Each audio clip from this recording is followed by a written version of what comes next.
किसी छोटे से गांव में हरी भरी वादियों के बीच एक साधारण सा युवक रहता था, रवि। रवि मेहनती और ईमानदार तो बहुत था, लेकिन उसकी जिंदगी में हमेशा एक उदासी छाई रहती थी। वह अपनी परिस्थितियों से संतुष्ट नहीं था। उसे लगता था कि किस्मत हमेशा उस पर मेहरबान नहीं रही। वह अक्सर दूसरों की सफलता को देखता और मन ही मन कुढ़ता रहता। गांव के पास ही एक पहाड़ी पर एक प्राचीन मंदिर था, जहां दूर दूर से लोग अपनी मनोकामनाएं लेकर आते थे। रवि भी कभी कभार मंदिर जाता, लेकिन उसकी प्रार्थनाओं में शिकायत का भाव ज्यादा होता था, कृतज्ञता का कम। उसे लगता था कि भगवान भी उसकी नहीं सुनते। एक दिन जब रवि निराश होकर मंदिर के बाहर एक पत्थर पर बैठा था, तो उसकी नज़र एक बूढ़े साधु पर पड़ी। साधु शांत और तेजस्वी लग रहे थे। उनकी आंखों में एक अजीब सी चमक थी, जो रवि को अपनी ओर खींच रही थी। रवि हिम्मत करके साधु के पास गया और उन्हें प्रणाम किया। साधु ने मुस्कुराकर रवि की ओर देखा और पूछा, क्या बात है वत्स, तुम्हारे चेहरे पर इतनी उदासी क्यों है?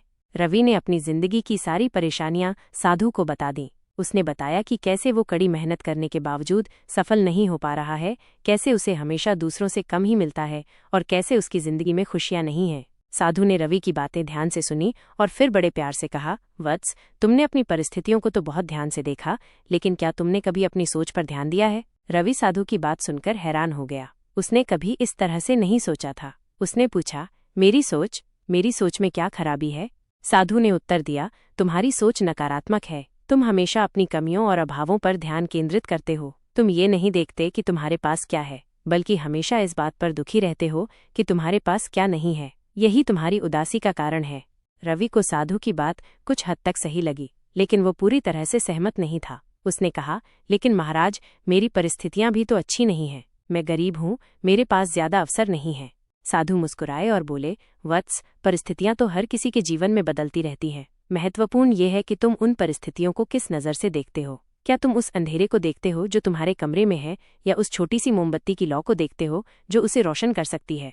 साधु ने आगे कहा, अपनी सोच बदलो और तुम देखोगे कि तुम्हारी जिंदगी खुद ब खुद बदलने लगेगी। जिस क्षण तुम नकारात्मक विचारों को त्याग कर सकारात्मकता को अपनाओगे, उसी क्षण से तुम्हारे आसपास की दुनिया भी तुम्हें अलग नजर आने लगेगी। रवि को साधु की बातों में कुछ सच्चाई नजर आई। उसने कभी इस तरह से अपनी सोच के बारे में नहीं सोचा था। साधु ने उसे एक छोटा सा उदाहरण दिया। मान लो तुम्हारे पास एक गिलास पानी है।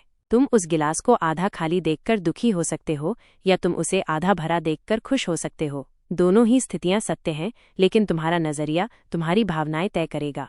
साधु ने रवि को कुछ दिन तक मंदिर में रुकने और ध्यान करने की सलाह दी। रवि ने साधु की बात मानी। उसने सुबह शाम ध्यान करना शुरू किया और साधु के साथ आध्यात्मिक चर्चाएं की। धीरे धीरे उसकी सोच में बदलाव आने लगा।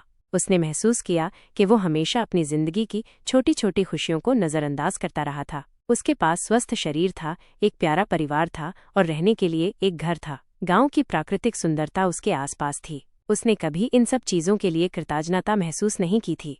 साधु ने उसे सिखाया कि हर परिस्थिति में कुछ न कुछ सकारात्मक जरूर होता है। मुश्किलों को चुनौती के रूप में देखना चाहिए, न कि बोझ के रूप में। असफलता को सीख का अवसर मानना चाहिए, न कि अंत। धीरे धीरे रवि का नजरिया बदलने लगा। उसने अपनी मेहनत पर विश्वास करना शुरू कर दिया। उसने अपनी कमियों को सुधारने के लिए प्रयास करना शुरू कर दिया। उसने दूसरों की सफलता से जलना छोड़ दिया और उनकी सफलता से प्रेरणा लेना शुरू कर दिया। एक दिन गांव में एक नई परियोजना शुरू हुई। रवि ने अपनी सकारात्मक सोच और मेहनत के बल पर उस परियोजना में काम हासिल कर लिया। उसने पूरी लगन से काम किया और अपनी प्रतिभा का प्रदर्शन किया। उसकी मेहनत रंग लाई और वह धीरे धीरे सफलता की सीढ़ियां चढ़ने लगा।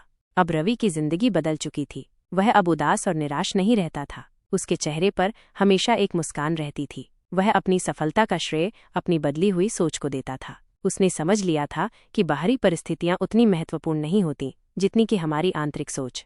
एक दिन रवि फिर से उस मंदिर में गया और उसने साधु को प्रणाम किया। साधु ने उसे देखकर मुस्कुराया और कहा, वत्स, अब तुम्हारे चेहरे पर वो उदासी नहीं है। क्या तुम्हें वह रहस्य समझ में आ गया? रवि ने हाथ जोड़कर कहा, हाँ महाराज, मैंने समझ लिया कि जिंदगी तभी बदलती है जब हम अपनी सोच बदलते हैं। नकारात्मकता एक जहर की तरह है जो धीरे धीरे हमारी खुशियों को खत्म कर देती है, जबकि सकारात्मकता एक औषधि है जो हमें हर मुश्किल से लड़ने की शक्ति देती है। साधु ने रवि को आशीर्वाद दिया और कहा, हमेशा याद रखना वत्स, दुनिया वैसी नहीं है जैसी वह दिखती है, बल्कि वैसी है जैसी तुम उसे देखते हो। अपनी सोच को शुद्ध और सकारात्मक रखो और तुम्हारी जिंदगी हमेशा खुशियों से भरी रहेगी। रवि ने साधु की बातों को हमेशा याद रखा। उसने अपनी सोच को सकारात्मक बनाए रखा और कभी भी मुश्किलों से हार नहीं मानी। उसकी जिंदगी सचमुच बदल गई थी। वो अब एक सफल और खुशहाल व्यक्ति था और उसने दूसरों को भी अपनी सोच बदलने के लिए प्रेरित किया। इस कहानी से हमें यह सीख मिलती है कि हमारी सोच हमारी जिंदगी को आकार देने में महत्वपूर्ण भूमिका निभाती है। यदि हम नकारात्मक और निराशावादी सोच रखते हैं तो हमारी जिंदगी भी वैसी ही बन जाती है। वहीं यदि हम सकारात्मक और आशावादी सोच रखते हैं तो हम मुश्किलों का सामना आसानी से कर सकते हैं और सफलता प्राप्त कर सकते हैं। इसलिए हमें हमेशा अपनी सोच पर ध्यान देना चाहिए और नकारात्मक विचारों को त्याग कर सकारात्मकता को अपनाना चाहिए। जब हमारी सोच बदलेगी तो हमारी जिंदगी खुद ब खुद बदल जाएगी। यह एक सरल सत्य है जिसे हमें हमेशा याद रखना चाहिए। अपनी आंतरिक दुनिया को बदलो और बाहरी दुनिया अपने आप बदल जाएगी।